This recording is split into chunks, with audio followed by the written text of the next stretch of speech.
صل على سيدنا ومولانا محمد وعلى سيدنا علي وسيدتنا فاطمة وسيدتنا زينب وسيدنا حسن وسيدنا حسين وعلى آله وصحبه وبارك وسلم الحمدللہ رب العالمین والصلاة والسلام علی سید الانبیاء والمرسلین اللہم صلی علی سیدنا و مولانا محمد وعلی آلہ واصحابہ وبارک وسلم وصلی علیہ۔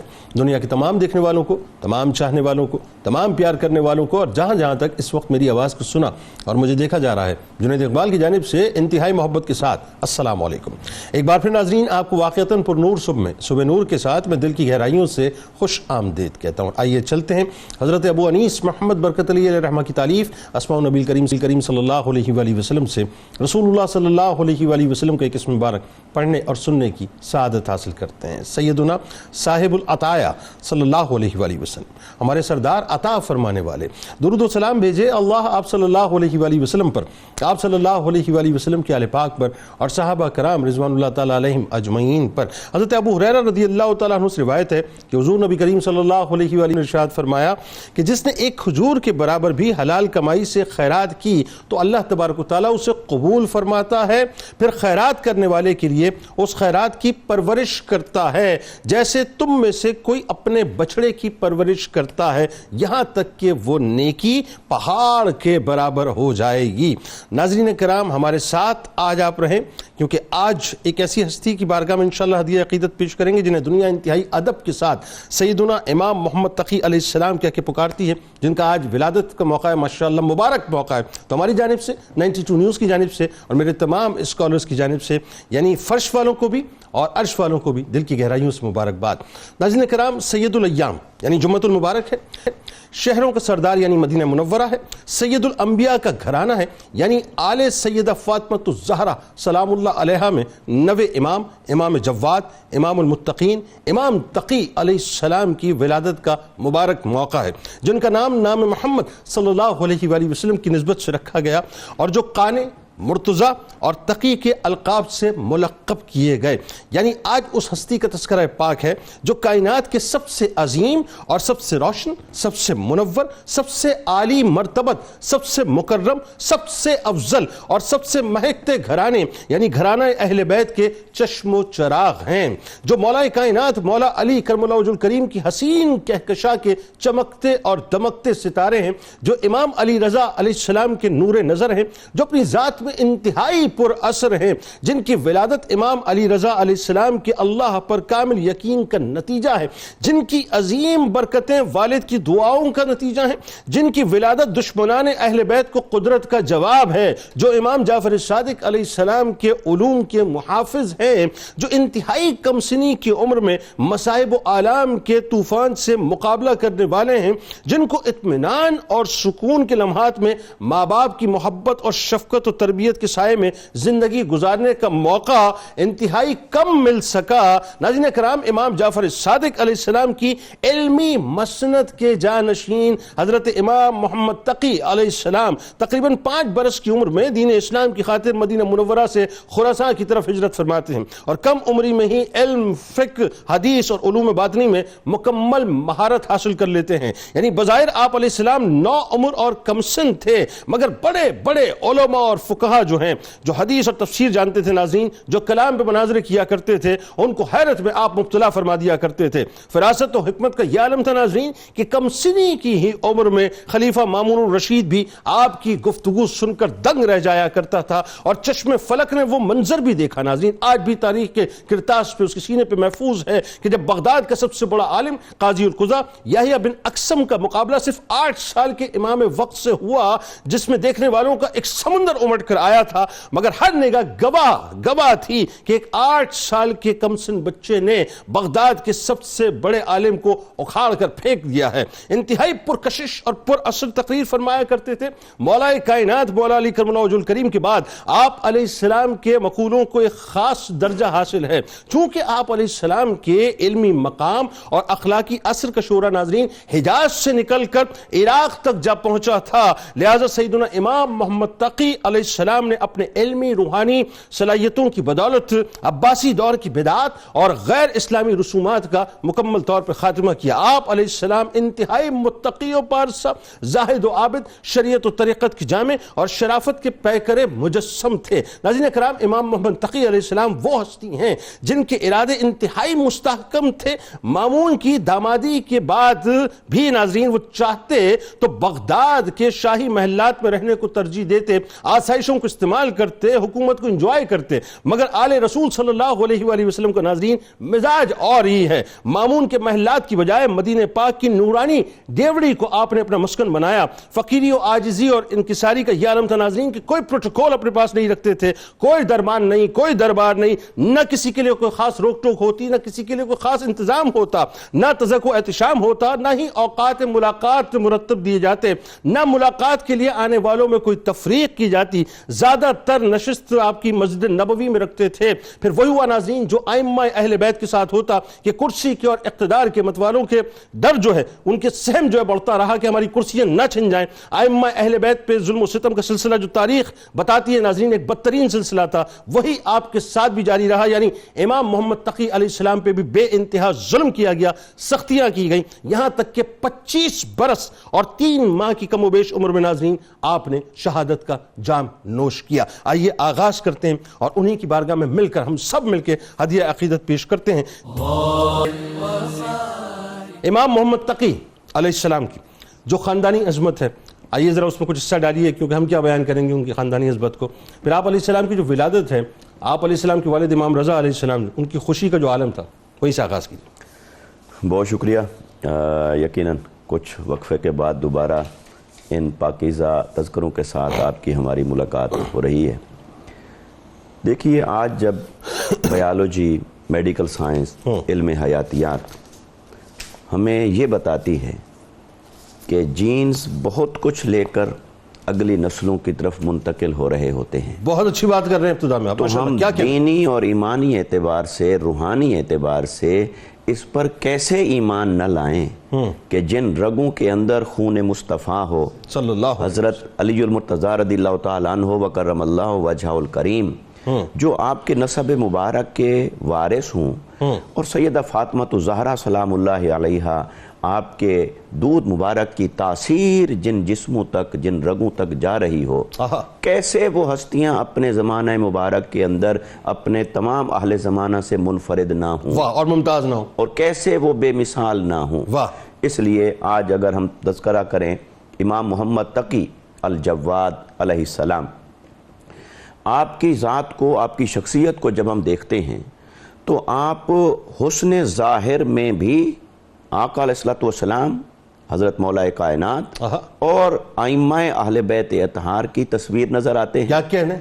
علمی فضیلت کے اعتبار سے بھی آپ انہی ہستیوں کے وارث با کمال نظر آتے ہیں، سبحان اللہ، اور روحانی اعتبار سے بھی اللہ رب العزت نے آپ کو پہلے دن سے ہی وہ مقام اور مرتبہ آپ کا آشکار فرما دیا دنیا کے اوپر کہ آپ کو دیکھتے ہی کوئی بھی صاحب ایمان شخص اپنے روح کو جلا بخشے بغیر نہیں رہ سکتا۔ اللہ اکبر۔ حضرت امام محمد تقی الجواد علیہ السلام، میں آپ کے نسب مبارک کو پڑھ دیتا ہوں اصول برکت کے لیے۔ ارے حضور، یہ تو امام محمد تقی علیہ السلام بن امام علی رضا بن امام موسیٰ کاظم بن امام جعفر الصادق بن محمد باقر سبحان اللہ، بن امام زین العابدین سبحان اللہ، بن امام حسین سبحان اللہ، بن علی سبحان اللہ، بن ابی طالب سبحان اللہ، بن عبد المطلب۔ سبحان اللہ، یہ سلسلہ ذہاب، یہ سنہری چین، اللہ سنہری تبارک کڑی، و تعالی ہمیں ان پاکیزہ ہستیوں کے صدقے سے آمین، دنیا میں آخرت میں اپنی رضا نصیب فرمائے۔ آمین آمین۔ آپ کی ولادت باسعادت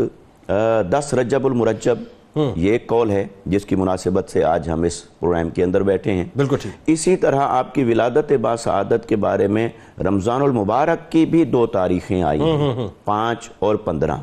لیکن سن کے اعتبار سے 195 ہجری یہ آپ کی ولادت باسعادت کا متفقہ سال ہے، یعنی دوسری صدی ہجری کا آخر ہے. جی بالکل ٹھیک ہے. تو اس اعتبار سے آپ کے زمانہ مبارک کو دیکھیے، اور آپ نے اپنے جس طرح سے اہل بیت اطہار کے وارث ہونے کا حق ادا فرمایا اسے دیکھیے، تو آپ کے جو شخصی کمالات ہیں، جو جوہر اللہ نے آپ کے اندر رکھا، وہ حیرت میں مبتلا کر دینے والا ہے، انسان کو حیران کر دینے والا ہے. اچھا وہ بتائیے نا صاحب، پہلے ولادت کا موقع بھی تو بتائیں، جب آپ کی تشریف آوری ہوئی ہے وہ کیا ماحول بنا ہوا تھا اس جی ہاں، اور یہ بھی ایک بڑی نرالی بات ہے کہ اللہ رب العزت ایسی ہستیوں کو بڑی پیاس کے بعد ہی بھیجا کرتا ہے. ہاں اور دیکھیں کیسی بات ہے کہ قدرت کی طرف سے جواب بنا کے بھیجے گا، اور کچھ پیاس پیدا ہو، کچھ بات ہو، امنگ ہو، اس کے بعد ایسی ہستیوں کی تشریف آوری ہوتی ہے. تو حضرت ابراہیم علیہ السلام کہ جیسے اللہ رب العزت نے ان کو بیٹے آخری عمر میں عطا فرمائے، کچھ تاخیر اور انتظار کے بعد عطا فرمائے، حضرت زکریا علیہ السلام. تو حضرت امام علی رضا رضی اللہ تعالیٰ عنہ علیہ السلام، آپ کو بھی تانا دیا جاتا تھا کہ آپ کے بیٹے نہیں، اولاد نہیں، تو وارث کیسے ہوگا، جانشین کیسے ہوگا.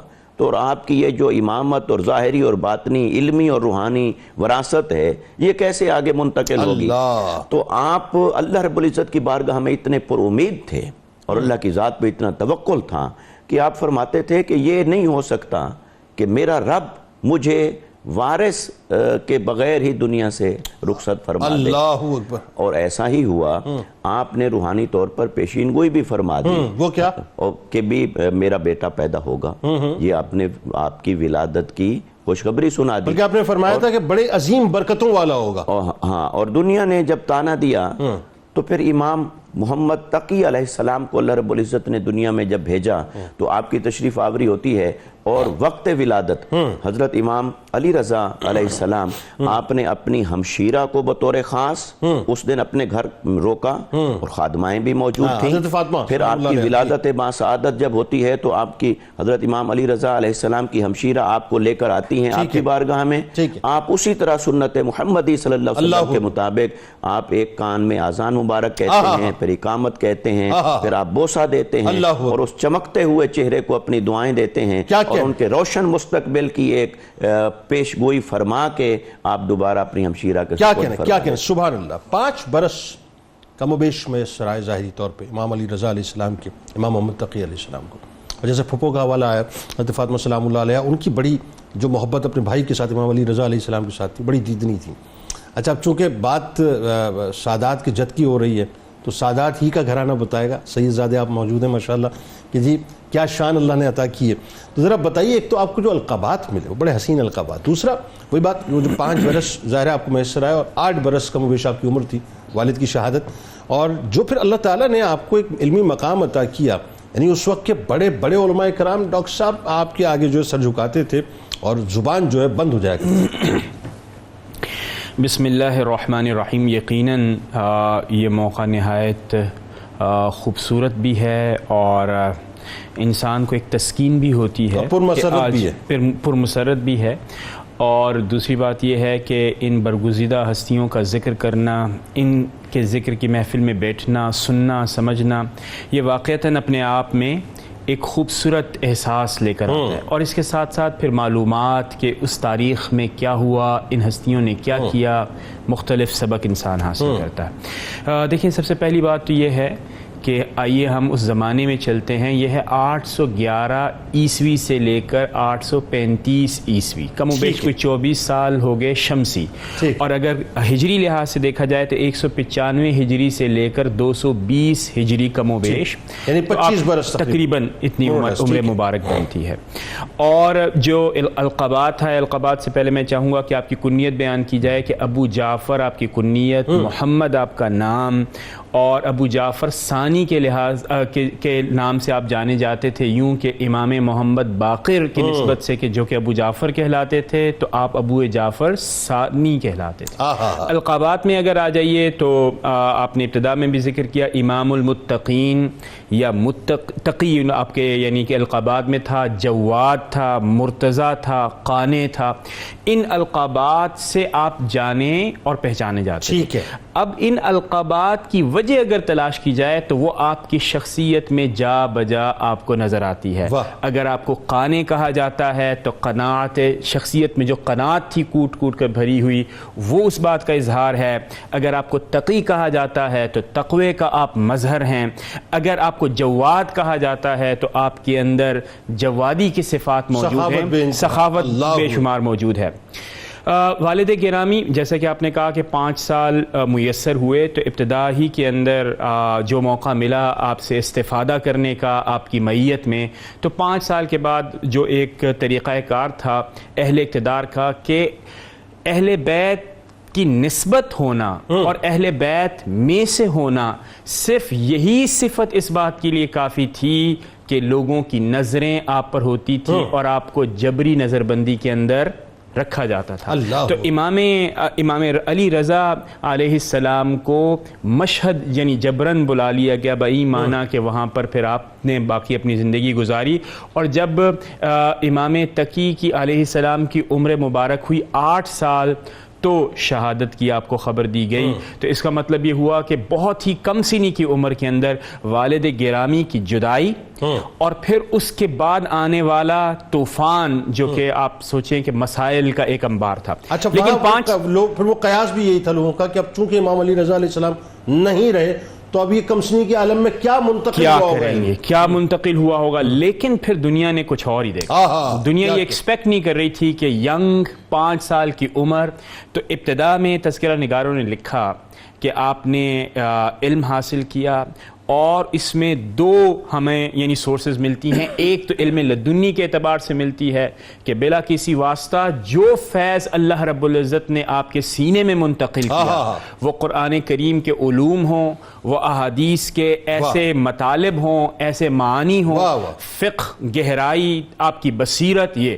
اور دوسرا جو ذکر خواہ ہمیں ملتے ہیں وہ یہ ملتے ہیں کہ آپ نے علم حدیث بھی حاصل کیا، فقہ بھی حاصل کیا، اور یہ 5 سال کی عمر میں آپ نے اس کا آغاز کیا۔ لیکن جنید بھائی، جو سب سے خوبصورت بات مجھے لگی کہ جب آپ 15 سال کی عمر میں جب پہنچے تو علم ریاضی کے اندر، علم جفر کے اندر، تصوف کے اندر، الغرض ان تمام علوم کے اندر جو اس وقت معیار سمجھے جاتے تھے کسی کے علم کو پرکھنے کا، آپ کا کوئی ثانی نہیں تھا۔ پھر تاریخ نے یہ بھی دیکھا کہ آپ مامون یعنی جو اس وقت کا بادشاہ تھا اس کے ساتھ بیٹھتے اور علماء کے ساتھ گفتگو ہوتی۔ اتنی کم سنی کی عمر کے اندر آپ اتنے اوج کمال کو پہنچے ہوئے تھے کہ جو علم کتابوں کے اندر لکھا ہوا تھا ظاہری ہونا، صرف وہ نہیں، جیسے کہ میں نے کہا کہ اس کے باطنی علوم، اس کی گہرائی، اس کا کانٹیکس، اس کا ٹیکس، ان تمام چیزوں کے اوپر آپ کی خوب گہرائی اور گہرائی کے ساتھ کمال بات یہ جو آپ حوالہ دے رہے ہیں،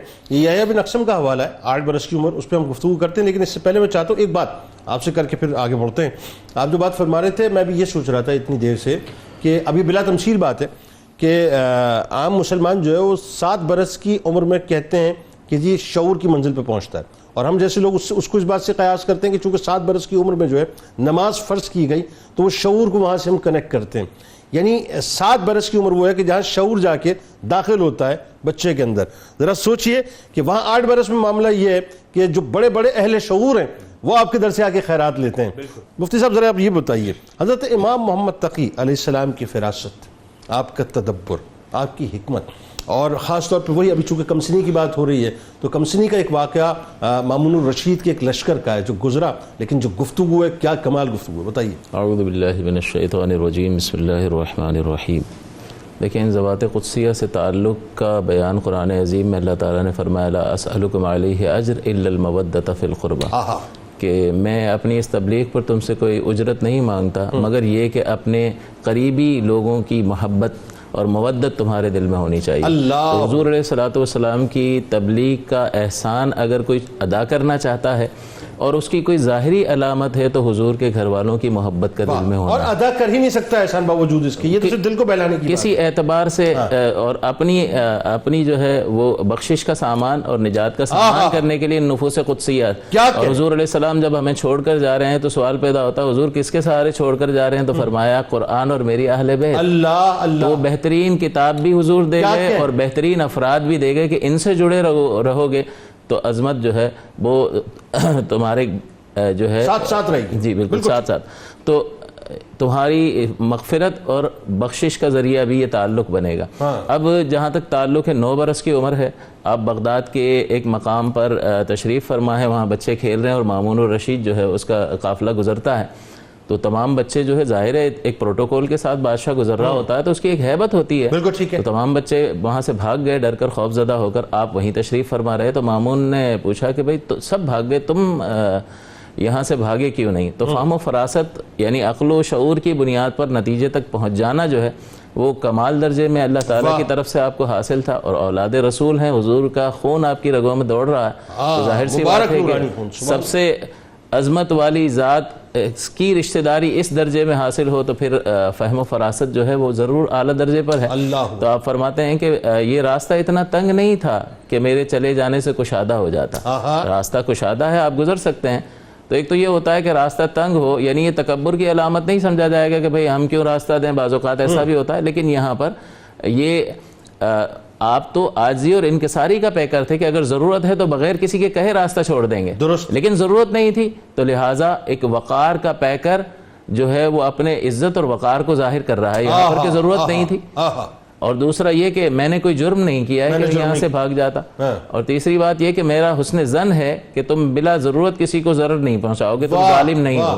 تو جب اس نے یہ جوابات سنے تو بڑا حیران ہوا اور آگے بڑھ گیا، اور پھر وہ شکار پر گیا، شہر سے باہر نکلا اور اس نے اپنے پرندے کو، چکور ایک پرندہ ہوتا ہے، باز، یہ اس کے پیچھے اپنے باز کو بھیجا اور وہ تھوڑی دیر کے بعد ایک مچھلی شکار کر کے لے آیا، تو یہ حیران ہوا کہ یہاں پر اطراف میں مچھلی کیسے آ گئی۔ بہرحال وہ شکار سے جب واپس لوٹا تو امام تقی رضی اللہ تعالیٰ عنہ اسی مقام پر موجود ہیں، تو اس نے اس مچھلی کو اپنے ہاتھ میں مٹھی میں بند کر کے حضرت سے پوچھا کہ بتاؤ میری مٹھی میں کیا ہے؟ تو اللہ تعالیٰ کی تائید غیبی آپ کے شامل ہے، تو آپ نے فرمایا کہ اللہ تعالیٰ نے اپنی قدرت کے دریا میں بہت چھوٹی چھوٹی مچھلیاں پیدا کی ہیں، اور سلاطین جو ہے اپنے باز کو بھیج کر ان کا شکار کرتے ہیں اور پھر اہل بیت کے علم کا امتحان لیتے ہیں۔ تو جب اس نے یہ سنا تو وہ حیران رہ گیا اور اس نے کہا کہ آپ ضرور امام علی بن موسیٰ کاظم کی اولاد ہے، یعنی اپنے طرز عمل اور اپنی فہم و فراست کے ذریعے سے بتا دیا کہ میں کس کی اولاد ہوں، نام نہیں بتایا لیکن اپنے فہم و فراست کی بنیاد پر یہ بتا دیا کہ یعنی ہمارا کردار ہمارا انٹروڈکشن ہے کہ جی بالکل ہمارا چہرہ ہمارا انٹروڈکشن ہے، حضرت فاطمہ رضی اللہ تعالی عنہا کے گلشن کا میں پھول۔ اللہ اکبر، بڑا زبردست منظرنامہ ہے ناظرین، ہمارے ساتھ رہیں اور آئیے آپ کو بتاتے ہیں کہ سر دربار ہوا کیا تھا، ذرا وہ بتائیے وہ کیسا منظرنامہ ہے کہ جہاں 8 برس کی عمر ہے، مامون الرشید آپ کو تخت کے ساتھ لیے بیٹھا ہے اور سامنے قاضی القضاء جو ہے یحییٰ بن اقسم موجود ہے، وہ کر و فر ہے، وہ سوچ ہے کہ جی میں تو مجھ سے بڑا عالم کوئی نہیں ہے، وہیں سے آغاز کیجئے۔ جی بہت شکریہ۔ دیکھیے بادشاہان وقت کے بھی کچھ اپنے مسائل اور تقاضے ہوتے ہیں، کچھ ان کے حواریوں کے بھی اپنے تقاضے ہوتے ہیں، اور یہ ہر بڑی شخصیت کے ساتھ ایسے مسائل ہوتے رہے ہوتے ہیں۔ بالکل ٹھیک ہے۔ تو مامون تو یہ چاہتا تھا چاہے اپنی سیاسی مصلحت کے تحت ہی کیوں نہ ہو کہ وہ آپ کی طرف ہاتھ بڑھائے اور آپ کو اپنے، وہ سیاسی مصلحت ہی تھی، سیاسی مصلحت، بالکل ٹھیک ہے، وہ عجم کو عرب کو ایک طرف کرنا تھا ساری چیزیں۔ اور پھر ائمہ اہل بیت اطہار کی جو مقبولیت چلی آ رہی تھی وہ اس سے خوف زدہ ہو کر چاہتا تھا کہ بھی ان کے نام کا تحفظ میں حاصل کر سکوں۔ ایسا ہی ہے، بالکل ٹھیک ہے۔ تو لیکن جب مخالفت شروع ہوئی تو اس نے کہا بلا لیجئے جس کو بلانا، اگر آپ کہتے ہیں کہ 8 سال کا بچہ ہے اور ان کو میں اتنا پروٹوکول اور احترام کیوں دے رہا ہوں اپنے دربار میں، تو آپ بلائیے، دیکھتے ہیں کیا کیا علم اللہ نے عطا کیا، وہ تو نظارے کر چکا تھا۔ تو اس لیے یحییٰ بن اقسم یا یحییٰ بن اقسیم لفظ اس طرح سے آیا ہے، تو وہ قاضی القضات تھے، تو مامون کے دربار میں کم و بیش 900 چیئرز لگتی ہیں، اور آپ سوچئے کہ وہاں دربار میں جن کو مسند پر بٹھایا گیا ہوگا ان کا بھی کوئی مقام اور مرتبہ ہوگا. بالکل ٹھیک ہے، وہ الگ ہوں گے. اتنے سارے لوگ بیٹھتے ہیں، اور یہ قاضی القضات ہیں، اور امام محمد تقی علیہ السلام کی عمر مبارک 8 سال ہے کم و بیش، اور آپ بیٹھتے ہیں. اور اس نے بیٹھتے ہی اپنے اعتبار سے بڑا ایک مشکل سوال پوچھا، کیونکہ فقہ کا دورہ تھا. بالکل ٹھیک ہے. تو اس نے کتاب الطہارت سے سوال نہیں کیا، کتاب الصلاۃ سے نہیں کیا، کتاب الصوم سے نہیں کیا، اور کتاب الزکوٰۃ سے نہیں کیا. اس نے حج کے بارے میں ایک سوال پوچھا. ٹھیک ہے، اور اپنے تئیں بڑا اچھا سوال کیا. اور اس اپنے تئیں اپنے تئیں اس نے یہ سوچا کہ بھی یہ یہاں تک تو یہ بچہ نہیں پہنچا ہوگا. ہم بھی اگر اپنے درس نظامی اور تدریس کی بات کریں تو کتاب الحج کو آخر میں جا کے کوئی پڑھتا. بالکل ٹھیک ہے. تو اس نے آخری پورشن اٹھایا. تو اس نے آخری پورشن اٹھایا. اس نے کہا کہ ذرا یہ بتائی، پہلے تو اس نے سوال کے لیے اجازت طلب کی. ٹھیک ہے. بادشاہ سے. ٹھیک ہے. بادشاہ سے کہا نہیں، اجازت آپ ان سے طلب کریں. ٹھیک ہے. پھر اس نے اجازت ان سے طلب کی. تو آپ نے فرمایا پوچھئے. اس نے کہا حالت احرام میں اگر کوئی شکار کرے تو اس کا کیا حکم ہے؟ تو قربان جائیں امام محمد تقی علیہ السلام کی اب جوابات میں سوال آتے ہیں آپ کے علم پر، کہ کیونکہ یہاں علم ظاہر بھی جمع تھا اور علم باطن بھی نقطہ کمال پر تھا. علم لدنی بھی قصب اور وہب دونوں نقطہ کمال پر. اللہ اکبر. مجمع البحرین تھا. تو آپ نے فرمایا یہ جو تم نے سوال کیا ہے تو یہ سوال خود مبہم ہے، مجمل ہے. یہ سوال اپنے اندر کچھ تفصیلات کا تقاضا کر رہا ہے. وہ کیا؟ اس کا متقاضی ہے. اس کے بغیر تو اس کے جواب تک نہیں پہنچا جا سکتا. آپ نے 9 سوال اٹھائے ایک ہی سوال کے اوپر. اس سوال کے اوپر آپ نے فرمایا کہ پہلے تو یہ دیکھنا ہوگا کہ شکار حل میں تھا یا حرم میں تھا.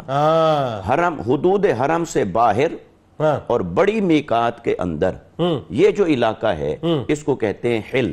ٹھیک ہے. تو اہل حل کے احکام اور ہیں اور اہل حرم کے احکام اور ہیں. ٹھیک ہے. بالکل. اور چونکہ وہاں بھی بڑی میقات سے گزرنے والا بھی احرام میں ہوتا ہے. ٹھیک ہے. اہل حل میں کوئی رہتا ہے وہاں سے آگے چلا ہے وہ بھی احرام میں ہوگا.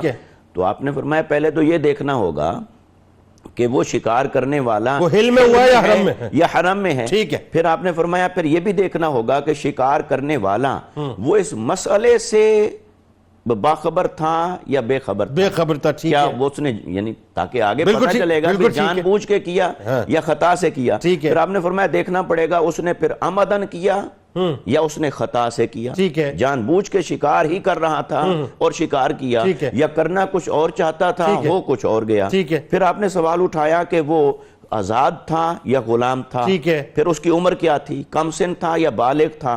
احکام بدل جائیں گے. پھر اس نے پہلی مرتبہ ایسا کیا یا پہلے بھی ایسا کر چکا تھا.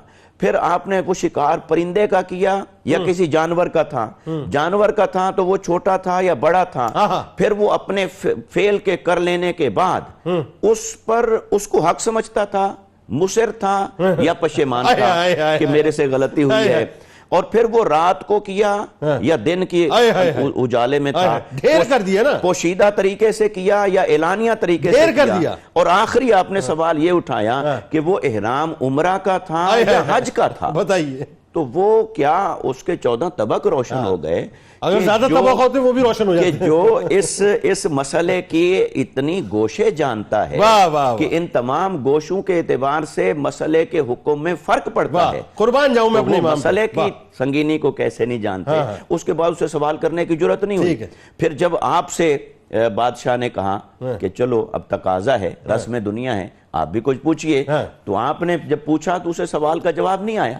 تو یہ حیبت علم کی، علم ظاہر کی، علم باطن کی آپ کی ذات میں اس نقطہ کمال پر تھی کہ یہی اظہار تھا محمدیت کا، علویت کا اور اہل بیت اظہار کی وراثت. اچھا اب یہ بتائیے، ایک تو دامادی، اس پہ آپ نے بات کر لی. دوسرا دامادی کے بعد آپ یہ دیکھیں امام محمد تقی علیہ السلام نے شاہی محل کو قبول نہیں کیا، اس سے دوری اختیار کی، اور پھر ایک زود و تقوی کی ایک اعلیٰ ترین مثال جو کہ لیگیسی ہے اہل بیت اطہار کی، وہ آپ نے قائم کی. بتائیے.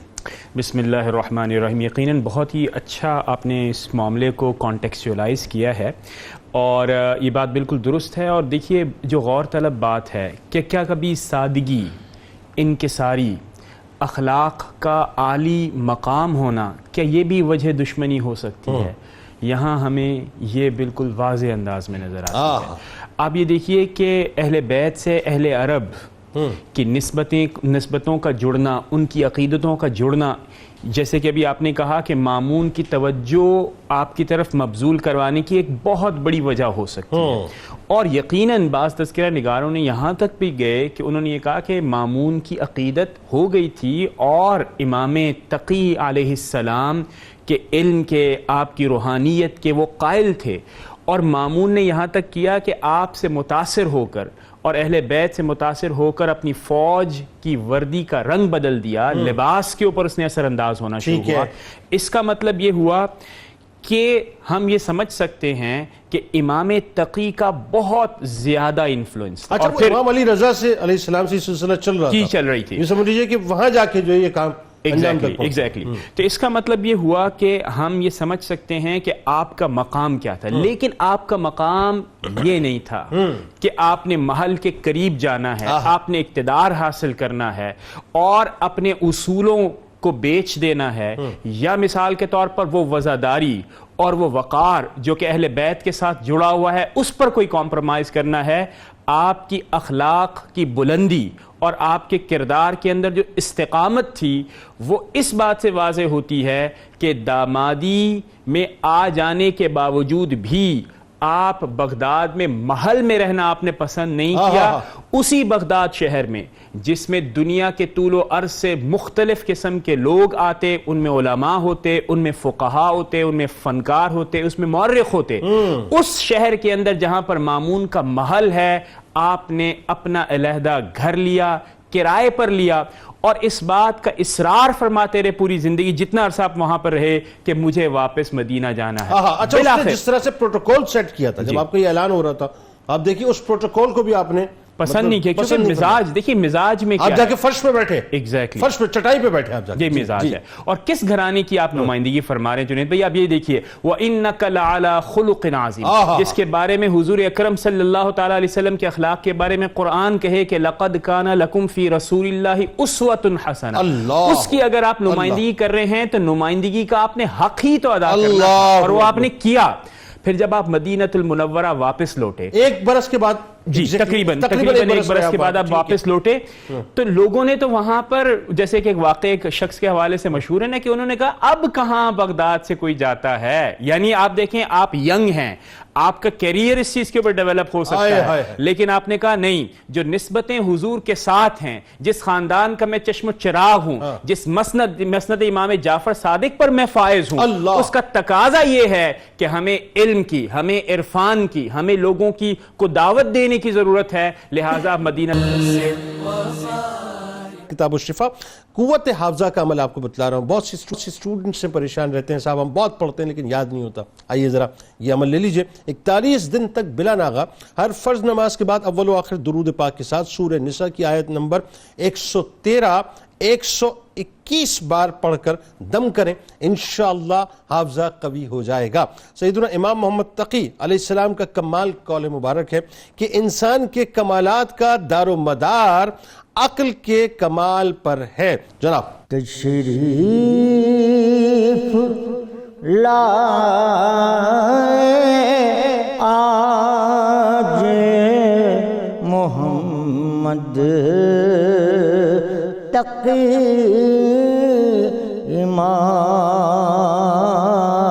امام پیارے نبی کے نام پہ جن کا ہے پیارا نام، پیارے نبی کے نام پہ جن کا ہے پیارا نام، دل بند مولا مرتضی زہرا کا چاند ہے، دل بند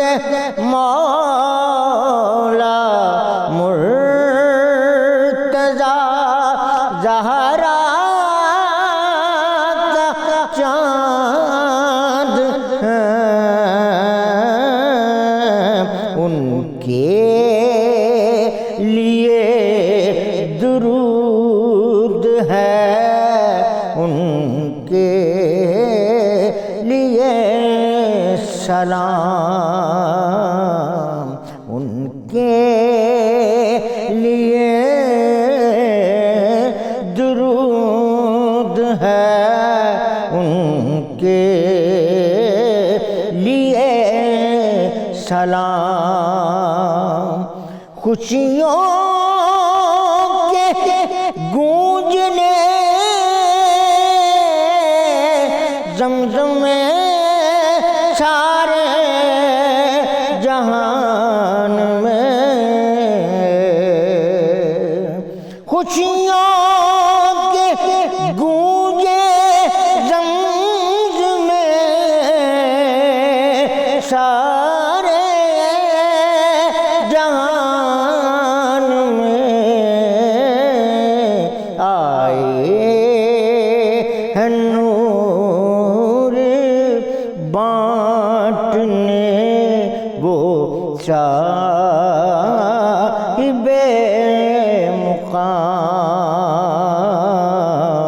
آئے ہیں نور بانٹنے وہ صاحب مقام، ساجد خوشی منا مسرت کی ہے گڑی،